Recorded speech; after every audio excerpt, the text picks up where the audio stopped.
坐喺熒幕前嘅你，有冇思考過一個問題？點解我哋喺細個嘅時候會崇拜充滿理想嘅主角，但隨住年齡嘅增長，我哋反而會開始理解，甚至乎係認同反派嘅所作所為呢？Hello， 大家好，我係小喇叭，歡迎收睇人物奇談。今日我要長談嘅角色就係嚟自《海盜戰記》嘅阿謝拉特。咁以下內容係建立於你已經睇咗《海盜戰記》第一季嘅前提之下，如果未睇嘅話就可以撳右上角嗰度了解詳情先啦。如果冇問題嘅就繼續睇落去啦。好多反派之所以會被觀眾銘記於心，甚至乎係被列入動畫史上10大反派嘅名單，通常係因為佢哋擁有極其扭曲嘅價值觀，又或者係獨特嘅魅力。但係阿謝拉特卻係因佢身上嘅種種矛盾而形成一位非常立體嘅角色。雖然佢係阿魯德里烏斯嘅後代，但係佢嘅身上亦都係流住維京人嘅血統。佢因為自己嘅老豆爭啲拔刀斬死自己嘅母親，所以佢對維京人係發自內心嘅厭惡，但自己卻喺往後淪為自己憎恨到極致嘅人，率領緊一班冇咩人性可言嘅海盜，濫殺無辜，掠奪他人。佢對佢老豆恨之入骨，但佢反而係喺眾多嘅兄弟之中生得最似老豆嘅人。阿謝拉特種種自相矛盾嘅行為，其實係源自於佢對母親嘅愛。因為佢母親嘅遭遇，所以佢先至踏上復仇之路；因為佢母親講述嘅故事，所以佢先至對自己嘅故鄉同埋血統感到驕傲。佢因為母親嘅教誨，所以佢先至用咗半世人嘅時間等待自己嘅王。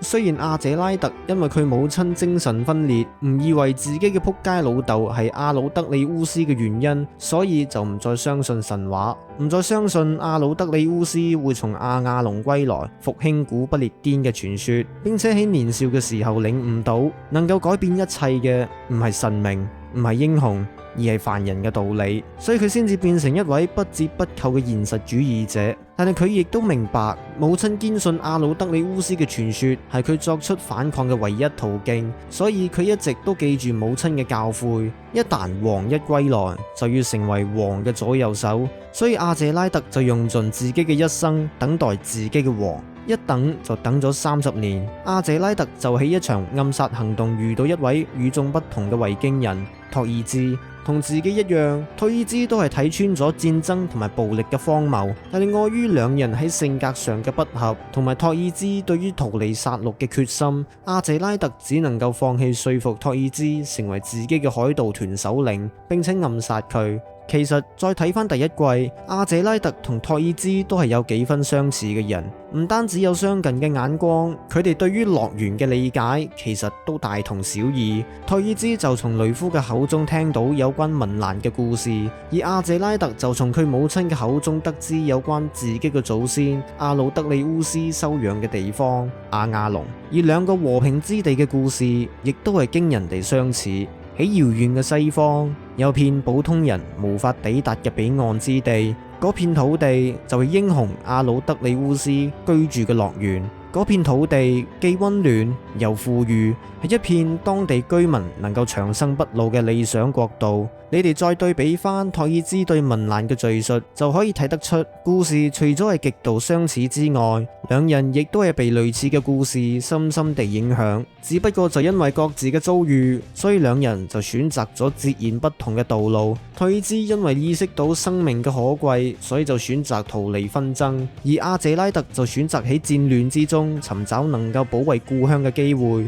而暗殺托爾茲之後，最令佢意想不到嘅事就係托爾茲嘅仔托爾芬竟然上咗自己嘅賊船，企圖為父報仇。可能係出於對托爾茲嘅尊重，所以阿謝拉特並冇殺死苟存嘅托爾芬，反而阿謝拉特見到托爾芬嘅能力同埋佢對於復仇嘅執念，隨即就收留佢喺自己嘅身邊做靚。咁我見到有啲人就將呢個行為英雄化啦，咁我就覺得阿謝拉特喺嗰一刻只係想將托爾芬嘅價值揸到盡，但隨住托爾芬3番4次都大難不死，兩人嘅關係就喺10幾年之間的確係漸漸變成一種微妙嘅關係。因為阿謝拉特喺托爾芬嘅身上見到自己嘅縮影，一個被仇恨蒙蔽雙眼嘅人。喺成個第一季，阿謝拉特間唔中都會嘗試說服托爾芬放下仇恨，但係阿謝拉特根本就冇嗰個資格去講呢啲說話，所以佢每一次都係點到即止，講下就算。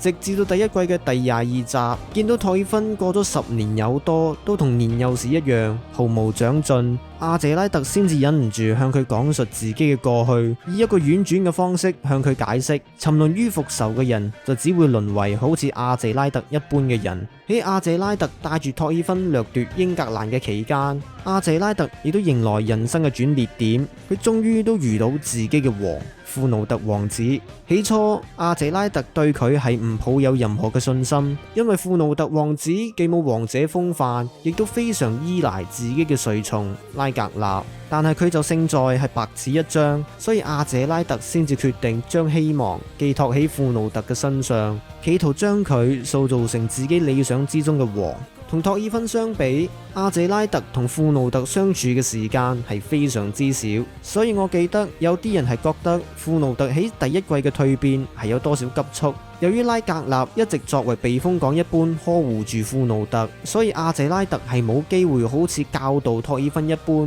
費盡口水影響佢嘅心智，所以阿謝拉特反而係以身作則嚟直接影響佢嘅心智。如果阿謝拉特傳授俾托爾芬嘅係沉淪於復仇嘅後果，咁阿謝拉特傳授俾庫努特嘅就係暴君掌握生殺大權嘅後果。喺動畫第一季嘅第14集，眾人喺英格蘭遇到暴風雪，阿謝拉特為咗生存就選擇咗佢認為最合理嘅選擇，就係屠殺晒當地嘅村民，霸佔佢哋嘅村莊同埋佢哋嘅糧食，嚟最大化佢哋嘅生存機率。雖然當其時嘅阿謝拉特係冇諗住透過呢一個手段嚟影響庫努特嘅內心，但無可否認嘅係，阿謝拉特命令手下屠殺村民嘅行為係令到庫努特信奉基督教嘅決心產生動搖。但之後嘅事，某種程度上都係喺阿謝拉特嘅計劃之內。阿謝拉特的確係諗住透過暗殺拉格納嚟強迫庫努特獨自直面世界嘅殘酷，但托魯克爾殺到嚟阿謝拉特嘅面前，並唔喺阿謝拉特嘅計劃之內。但庫努特反而係喺混亂之中開竅，再加埋神父嘅順水推舟，令到庫努特領悟到秩序唔係靠上帝，唔係靠英雄，而係靠人嚟建立嘅真理。所以你哋覺得庫努特嘅蛻變好急促，其實係好正常，因為庫努特的確係喺急促嘅環境與壓力之中成長嘅人。見證到庫努特蛻變成真正嘅王者，阿謝拉特亦都全心全意效力於庫努特王子。去到第一季嘅最後，阿謝拉特因為斯韋恩王睇穿咗自己嘅把柄，所以就決定以自己條命為代價，選擇咗一個兩全其美嘅選項，保存威爾斯嘅同時，同埋製造一場庫努特成為最大受益者嘅混局。喺生命嘅最後一刻，阿謝拉特終於都問咗托爾芬一個佢最冇資格問嘅問題：我死咗之後，你打算過點樣嘅生活？面對住呢一個問題，托爾芬無言應對，因為佢根本就冇諗過呢個問題。就喺托爾芬即將失去人生目標嘅時候，阿謝拉特用盡最後一口氣，俾咗佢一個全新嘅人生目標。你係時候要向前望，唔好對呢啲無聊嘅事耿耿於懷。你作為托爾茲嘅仔，就應該要走得比托爾茲更遠。呢一個先至係你真正嘅戰鬥，成為真正嘅戰士。阿謝拉特嘅故事就此落幕。至於呢一句說話嘅影響力，我諗有睇過第二季同埋漫畫嘅觀眾都有目共睹噶啦。因為幸村成先生嘅神之一筆，阿謝拉特透過自身複雜嘅背景以及種種自相矛盾嘅行為，成為成個海盜戰記系列最具有影響力嘅角色。但係你哋又知唔知阿謝拉特喺外貌上同埋行為上嘅一啲小細節呢？首先，每當阿謝拉特遇到一啲佢真心鄙視，或者係一啲佢冇諗住兌現承諾嘅情況嘅時候，阿謝拉特往往都會以自己仆街老豆嘅名義對燈火發誓，以免污衊威爾斯人嘅名聲。相反，當阿謝拉特遇到佢一啲真心尊敬，或者係一啲佢打算兌現承諾嘅情況，阿謝拉特就會以自己嘅祖先阿魯德里烏斯嘅名義發誓。呢一個行為其實喺阿謝拉特同托爾茲決鬥嘅前後就已經首次出現。當托爾茲向佢要求決鬥嘅時候，阿謝拉特就以佢老豆嘅名義接受咗嗰場決鬥。但係當佢達成目的，面對住托爾茲喺臨死前提出嘅遺願，阿謝拉特就以阿魯德里里烏斯嘅名義接受咗托爾茲提出嘅要求，放走晒其他人。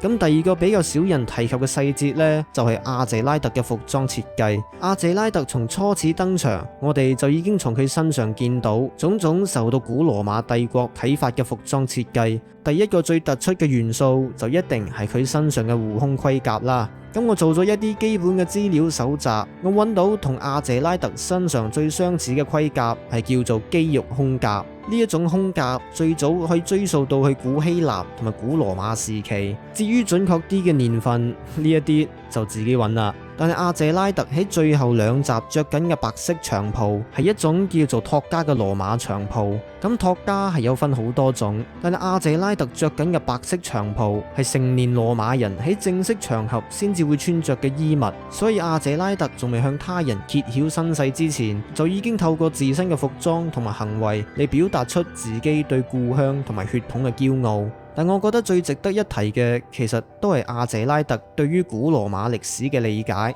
喺成個第一季，阿謝拉特總共係向2個人敘述有關羅馬不列顛嘅歷史。第一次就係喺動畫第一季嘅第10集，阿謝拉特係帶住惋惜嘅心情向托爾芬解釋安格魯人同埋薩克遜人驅趕羅馬人離開古不列顛嘅歷史。佢感慨到，我哋腳下嘅遺跡唔係由而家英格蘭嘅居民薩克遜人建造，而係由上一批居民羅馬人建造。佢哋係十分強大嘅民族。呢一度曾經嘅國名係不列顛，佢哋擁有高度嘅文明，比而家薩克遜人建立嘅文明更高。雖然係進展緩慢，但係人類嘅世界確實係衰退緊。薩克遜人毀滅咗羅馬人，而我哋又將毀滅薩克遜人。曾經嘅羅馬帝國早已榮光不再。咁我唔知呢一段係咪翻譯錯誤啦，但係阿謝拉特係用咗毀滅呢2個字嚟形容安格魯人同埋薩克遜人入侵不列顛嘅歷史。就由於呢2個民族係有份直接造成羅馬帝國嘅隕落，或者係佢哋滅咗羅馬人，所以從呢一句說話就已經睇得出，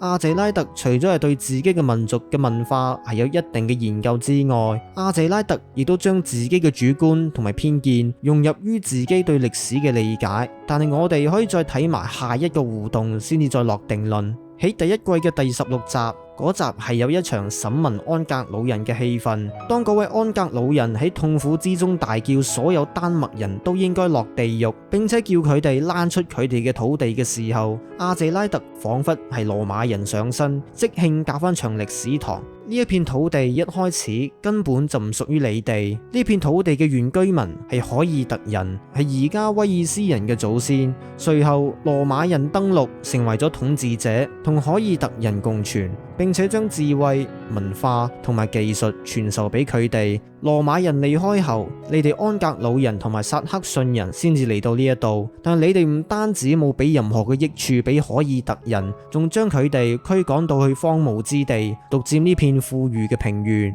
如果我哋係禽獸，咁你哋安格魯人同埋薩克遜人都唔係好得去邊。你哋使用暴力嘅手段奪取呢一片土地，咁我哋丹麥人就會使用比你哋更加暴力嘅手段奪取呢一片土地。嗰位安格魯人聽到之後，就梗係否認阿謝拉特敘述嘅歷史啦。但係從呢2個情節嚟睇，我哋基本上可以肯定，阿謝拉特除咗係極度憎恨丹麥人之外，其實佢係唔中意任何欺壓過古羅馬或者係威爾斯嘅民族。所以阿謝拉特嘅民族意識係比我哋想象中更加強烈，以至於驅使佢做一啲自相矛盾嘅行為。明明阿謝拉特討厭維京人嘅其中一個原因係因為佢哋思想單一，除咗暴力之外乜嘢都唔識，但係阿謝拉特喺呢一幕反而係做緊一啲比平常更加暴力嘅行為。所以我認為阿謝拉特喺審問呢個安格魯人嘅期間，其實係帶有一定嘅私人情緒，而唔係單純嘅審問。我覺得阿謝拉特嬲嘅都唔係嗰條友宣稱英格蘭係佢哋嘅土地，但係喺知道歷史背景嘅前提之下，同埋自身嘅立場，見到呢一班人自稱受害者，阿謝拉特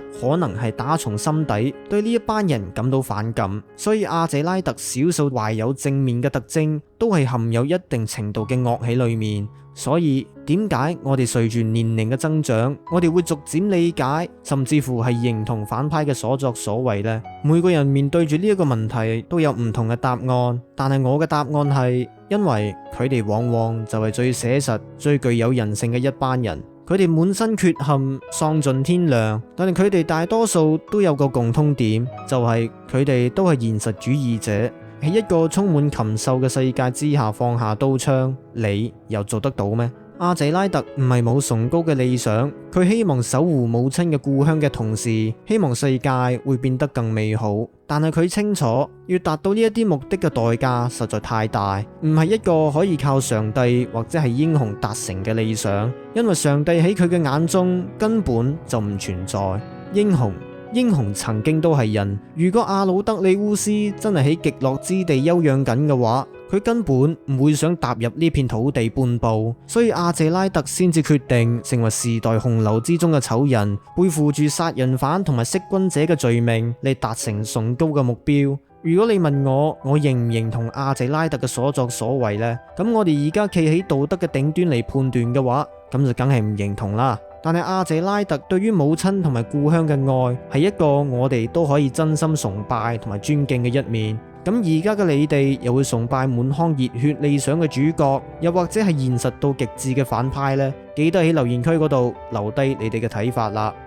咁今日嘅時間就到咁上下啦，中意條片嘅話就記得俾個 like 同埋訂閱個 channel，但係最重要嘅就梗係 share 俾你哋嘅朋友睇啦。咁我哋就喺下條片見。